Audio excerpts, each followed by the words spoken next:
Episode 1 స్వర బేతాళం. మధ్యలో ముగిసిపోయే పాత్రలతో ఈ కథను ప్రారంభించడం మంచిది. అందుకని పద్మజ, శేఖరంలతో ప్రారంభిస్తాను. మాయమైన నౌకలో మారణాయుధాలు ఉన్నాయా? గత నెలలో మన దేశానికి చెందిన నౌక ఒకటి అరేబియా సముద్రంలో ఉన్నట్లుండి మాయమైపోయిందనే వార్త వచ్చింది. ఫ్రాన్స్ నుంచి బయలుదేరిన ఈ నౌకలో 50 మంది సిబ్బంది ఉన్నారు. ఎవరి జాడా తెలియలేదు.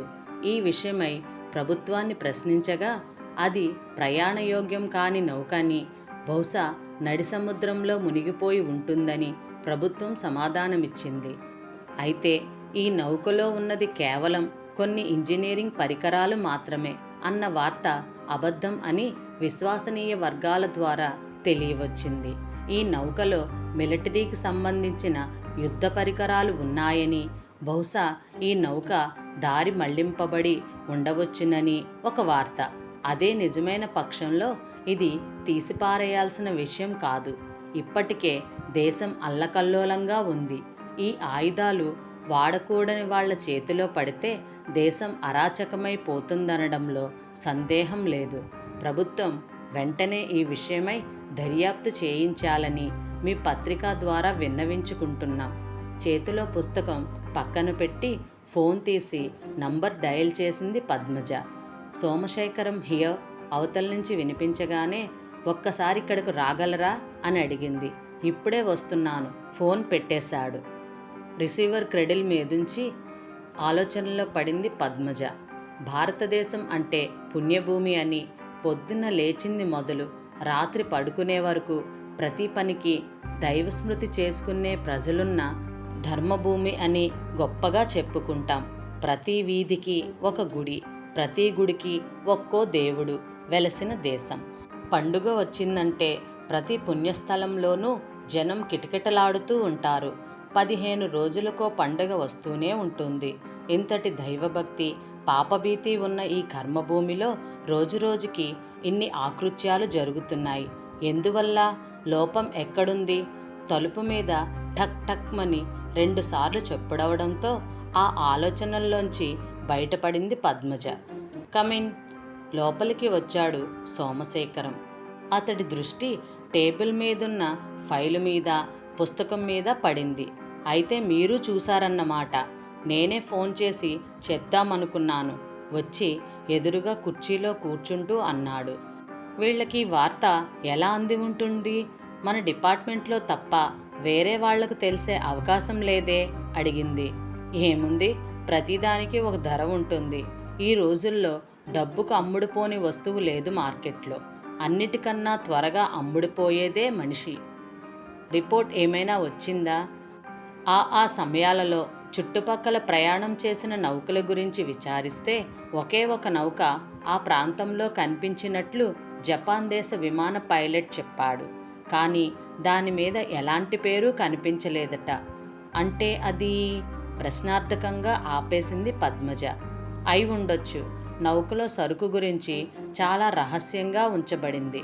అయినా అది తెలుసుకుని ప్రయత్నం చేయగలిగారంటే అది మామూలు మనుషుల పని కాదు, పెద్ద ముఠాయే అయి ఉండాలి. ఇంకో రకంగా చూస్తే ఓడ ప్రమాదవశాత్తు మునిగిపోయి ఉండడానికి అవకాశం ఉంది. SOS అయినా ఇవ్వకుండా అలా జరిగి ఉంటుందా అని. ఉండవచ్చు. జేబులోంచి కాగితం తీసి చదివాడు సోమశేఖరం. 1973లో మహాజగమిత్ర అనే నౌక, 1975లో ఆకాష్ మారు 2 అనే నౌక బంగాళాఖాతంలో అదృశ్యమైపోయాయి. 1977లో చంద్రగుప్త అనే నౌక పసిఫిక్ మహాసముద్రంలో అలాగే మాయమైంది. 1979లో గోవా నుంచి జర్మనీకి ఇనుప ఖనిజం తీసుకువెళుతున్న కైరళి అనే నౌక అరేబియా సముద్రంలో ఏ విధమైన సూచన ఇవ్వకుండా మాయమైంది. ఈ మధ్యకాలంలో చాలా నౌకలు ఇలాగే మాయమయ్యాయని రిపోర్ట్ వచ్చింది. కానీ ఇప్పుడు మన డిపార్ట్మెంట్కి సంబంధించినది కాబట్టి మన దాకా వచ్చింది. కారణాలు విచారిస్తే 1 హైజాకింగ్ అయి ఉండాలి, 2 ప్రమాదవస్తు అంటే ఏదో ఒక సబ్మెరైన్ చూడకుండా గుద్దేయడం కావచ్చు. బాయిలర్ ఒక్కసారిగా పగిలిపోవడం వల్ల కావచ్చు, దేనివల్ల అయినా అయి ఉండాలి. ఇన్ని నౌకలు ఇలా మాయమవుతున్నాయంటే ఎవరూ పరిష్కారం కనుక్కోలేదా? ఉంది. EPIRB, emergency position indicating radio beacon buoy. పద్ధతి ఒకటే దీనికి పరిష్కారం. దీన్ని డెక్ మీద అమరుస్తారు. పడవకేదైనా ప్రమాదం జరిగితే ఆటోమేటిక్గా సిగ్నల్ని పంపుతుంది. నీళ్ల మీద తేలుతూ నౌక ఎక్కడ మునిగుందో తెలియజేస్తుంది. బహుశా మన దేశంలో 1990 కల్లా ఇది అమల్లోకి రావచ్చు, రిపోర్ట్ మూసేస్తూ అన్నాడు సోమశేఖరం. ఇంకా అన్నేళ్ల ఎన్ని అనర్థాలు జరుగుతాయో బాధగా అంది పద్మజ. అయినా శేఖరం, కేవలం డబ్బు కోసం ప్రాణాలతో ఆడుకోగలిగే మనుషులు మన ప్రజల్లో ఉన్నారంటే ఆశ్చర్యం కదూ. ఇంతకీ ఇప్పటి ప్రోగ్రాం ఏమిటి అడిగాడు. చేసేదేముంది, ముందుగా ఒక పత్రికా ప్రకటన ఇవ్వడం, ఆ నౌకలో ఆయుధాలున్నాయన్న వార్తను ఖండిస్తూ, లేకపోతే రేపు పార్లమెంటులో అపోజిషన్ దాడి, తర్వాత మన మీద పైవాళ్ల దాడి మొదలవుతుంది. ఇక పరిశోధన విషయానికొస్తే ముందుగా గోవా, బాంబేల నుంచి మొదలు పెడితే బాగుంటుంది. టకటక ప్లాన్ గురించి వివరించింది పద్మజ. అయితే నేను వెళ్ళి పత్రికా ప్రకటన పంపిస్తాను, లేచాడు సోమశేఖరం. అన్నట్లు ఇవాళ సాయంత్రం ప్రకాశ్రావు గారింట్లో పార్టీకి వస్తున్నారా అని అడిగింది. లేదు, ఇవాళ సాయంత్రం ఇంట్లోనే ఉంటానని అమ్మకు ప్రామిస్ చేశాను. ఆవిడ ఆరోగ్యం ఎలా ఉందిప్పుడు? పర్వాలేదు, చెప్పిన మాట వినదుగా. కాస్త బాగుండగానే లేచి ఇంటి పనంతా చేసేస్తుంది.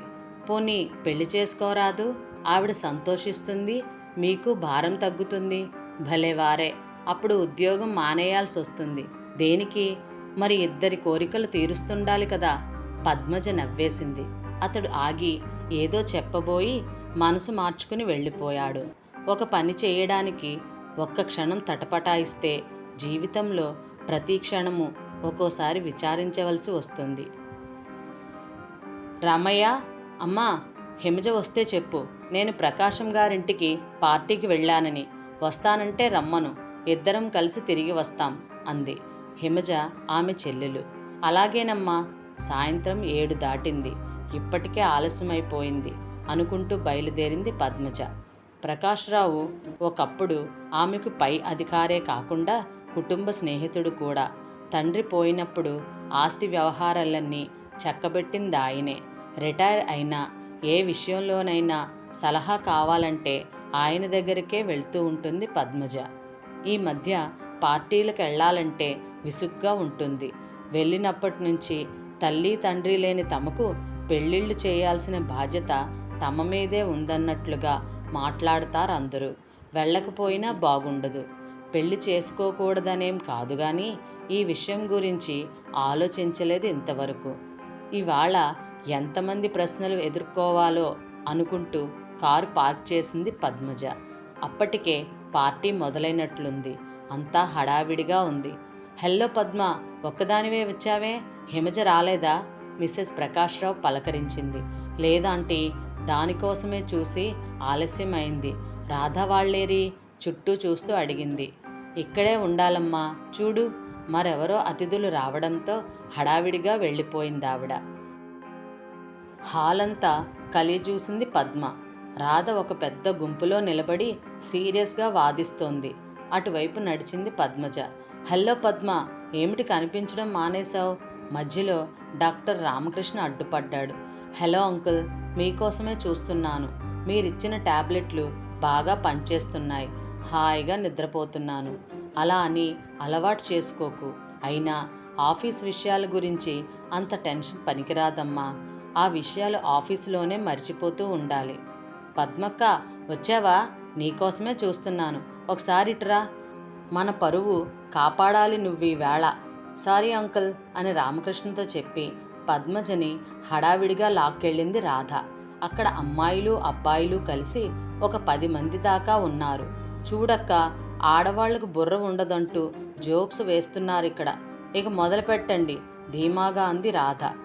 నమస్కారం ఝాన్సీరాణి గారు అన్నాడతను. తలెత్తి సూటిగా చూసింది అతని వైపు. 6 అడుగులు ఎత్తు, మంచి పర్సనాలిటీతో దృఢంగా ఉన్నాడతను. సీరియస్గా చూస్తున్న కళ్ళు కొంటెగా నవ్వుతున్నాయి. నమస్తే రణా ప్రతాప్ గారు అంది సీరియస్గా. అందరూ ఫక్కున నవ్వారు. జోక్గా తీసుకోకండి, మా అక్క అడిగే ప్రశ్నలకి మీరు సమాధానం చెప్పాలి మరి అంది రాధ. అసలు పరిచయం చేయకుండానే. ఓ సారీ, ఈమె మా అక్క పద్మజ. అక్క, వీరు గిరిధర్ అని. ఆగండి, నన్ను నేనే పరిచయం చేసుకుంటాను. పేరు గిరిధర్, ఉన్నది ప్రస్తుతం ఇదే ఊరు. ఎగుడు దిగుడుల మధ్య మతి పోగొట్టుకుంటున్న వాణ్ణి. అంటే ఎగుమతి దిగుమతి వ్యాపారస్తులనండి. ఆ పరిచయాల సంగతి వదిలేసి ఇందాక అడిగిన ప్రశ్న అడగండి. మీ టీ గు టీ చా పు లాంగ్ నా అంటే ఏమిటి అని అడిగానండి. ఎవ్వరూ చెప్పలేక పైగా నా మీద అరుస్తున్నారు. క్లూ కూడా ఇచ్చాను, అందరికీ తెలిసినదే అది అని నవ్వింది పద్మజ. టిబెటన్లు ఎవరెస్ట్ శిఖరాన్ని పిలిచే పేరది. బాప్రే, నిజంగా మీరు జీనియస్ ఆశ్చర్యంగా అన్నాడు గిరి. మా అక్క ఐఏఎస్ గర్వంగా చెప్పింది రాధ. నిజంగానా? నేను ఐఏఎస్ఏలేండి సీరియస్గా అన్నాడతను. అంటే ఐఎమ్ ఏ స్టూపిడ్ అని అందరూ నవ్వారు. పద్మజ మొహం ఎర్రబడింది. ఇందాకటి ఇంకో ప్రశ్న చెప్పక్క. మోనాలిసా పెయింటింగ్ ప్రత్యేకత ఏమిటి?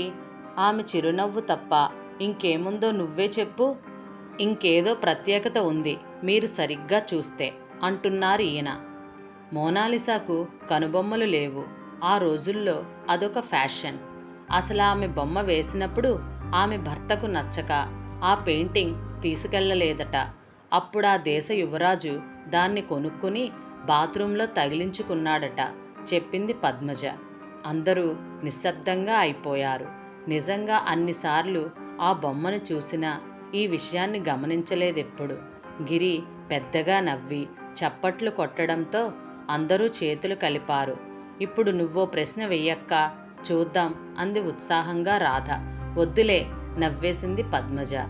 ఐఏఎస్కి ప్రిపేర్ అయ్యేటప్పుడు అన్నీ చదివేదాన్ని. ఇప్పుడు పుస్తకం ముట్టుకోవడానికి టైం ఉండడం లేదు. మర్యాదగా తప్పించుకోబోయింది. ఒకటన్నా అడగాలి, తప్పదు. మీ తెలివితేటలు నిరూపించుకోవాలిగా అన్నాడు గిరి. సరే, ఒక అగ్గిపెట్టె ఇవ్వండి అంటూ చాలా పాత లెక్క, కానీ ఎంతమంది చేయగలరో చూద్దాం అని అందులోంచి 17 అగ్గిపుల్లలు తీసి 5 చతురస్రాలుగా అమర్చింది. తరువాత వాళ్ల వైపు తిరిగి ఇందులో నుంచి కేవలం 2 అగ్గిపుల్లలు మాత్రమే వేరో చోటికి మార్చి 4 చతురస్రాలు చేయాలి. బెస్ట్ ఆఫ్ లక్ అంది. అందరూ బల్ల చుట్టూ మూగారు. చేశాక చెప్పండి, నేను అంకుల్ దగ్గరికి వెళ్తున్నాను అంటూ వెళ్ళి, అంకుల్ మీతో మాట్లాడాలి ప్రకాశ్రావు గారితో అంది పద్మజ వేరే గదిలో ఉన్న ఆయనతో. పద లోపలికి వెళ్దాం. స్టడీ రూంలోకి దారి తీశారు.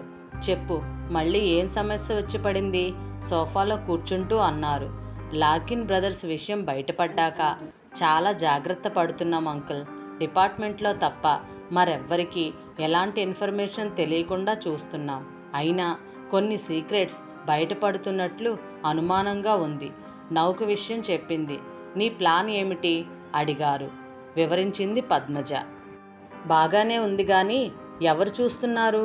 సోమశేఖరాన్ని పంపుదామనుకుంటున్నాను. గుడ్, కానీ 2-3 సూచనలు ఇచ్చాడు. అందుకే ఆయనంటే అభిమానం పద్మజకి. ఆయన అనుభవం చాలా ఉపయోగపడుతుంది. Thanks uncle. You are welcome baby. నా సహాయం నీకెప్పుడూ ఉంటుంది. సరే కానీ పెళ్లి విషయం ఏం ఆలోచించావు?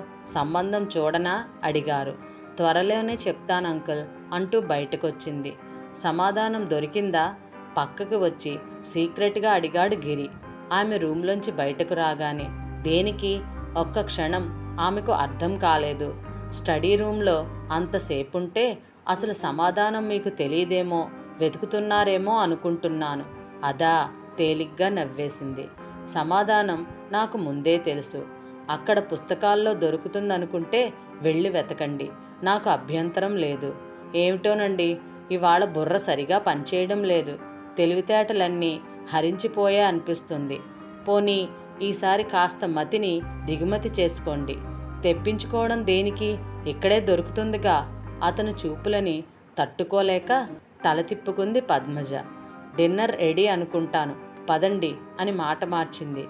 పద్మజ వెనకే వచ్చి ఆమె ప్లేట్లో ఏమేం పెట్టుకుంటుందోనని గమనిస్తూ నిలబడ్డాడు గిరి. ఏంటి అలా చూస్తున్నారు? వడ్డించుకోండి. "ఉహుం, తెలివితేటలు కలగడానికి మీరేం తింటారో తెలుసుకుందామని చూస్తున్నాను." అతని మొహం చూసి ఫక్కున నవ్వింది పద్మజ. పద్మజ ఇంటికి వచ్చేసరికి 11 అవుతుంది.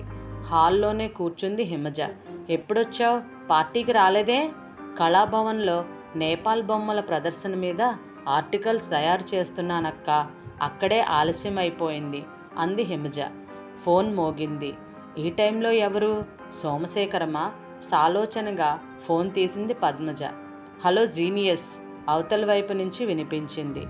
మీరా అంది ఆశ్చర్యంగా. మీరాని కాదు, గిరిని. పాత జోకే. ఏమిటి ఇంతలోనే ఫోన్? ఫజిల్కి జవాబు చెప్తారేమోనని తెలుసుకుంటే గాని నిద్ర పట్టేలా లేదు. అసలు ఆ పుల్లలు తీయకూడదా?